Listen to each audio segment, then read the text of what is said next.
Do you believe that the Obama administration was caught by surprise when they helped depose Mubarak, that the Islamists would come into power?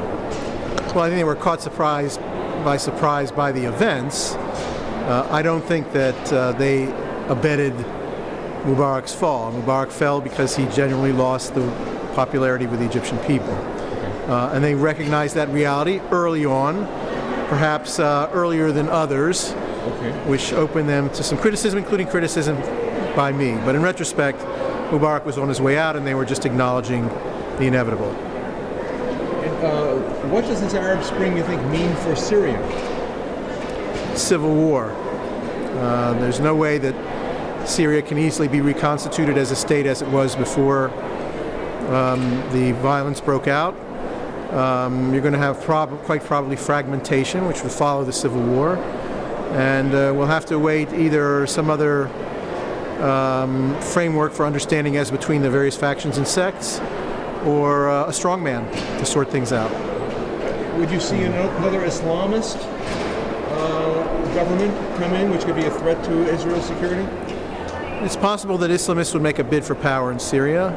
Unlike Egypt, though, Muslims are not don't constitute 90% of the population, so it would be more difficult for Islamists to establish a grip on Syria such as they have on, say, Gaza or Egypt. So there'll be more pluralistic arrangement in Syria at the end of the day, but I would expect that the Muslim Brothers will have a prominent role to play there, yes. Do you suppose Israel's stability would be greater or lesser as a result of whatever happens? Israel's security, based on what happens in Syria, what does it mean for Israel? Well, the previous regime, as you know, supported terrorism, backed Hezbollah, stocked itself with chemical weapons to the hilt, built a secret nuclear facility. So just what would a successor government have to do to be as bad as that? Consider Jews a mortal enemy? Oh, well, you already had that with this present regime. This is not the roll of the dice from Israel's point of view that the fall of Hosni Mubarak was. There's a lot more upside potential in the case of Syria than there was in the case of Egypt. Is there a risk for Jordan also having a revolution of sorts? There are many risks for Jordan from all directions.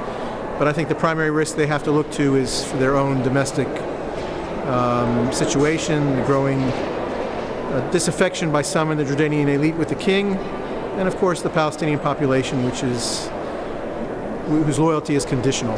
What were the possibility that Jordan could be the Palestinian state as it once was? I mean, according to that Jordan could become part of a Palestinian settlement, which obviously the king has been, the monarchy has been averse to.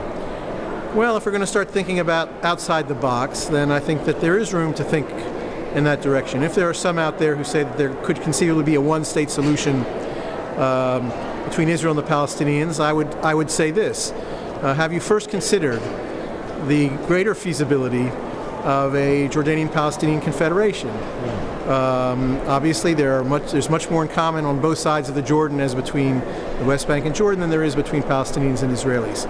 So I wouldn't say that it's the agenda of anyone in particular right now, but if we're going to have exercises by which we begin to think outside the box in places like Harvard and elsewhere, then we should throw Jordan as Palestine into the mix. Why couldn't the U.S. Push that initiative? Well, the U.S. is not going to push any initiative right now that's outside the agreed framework of the two-state solution.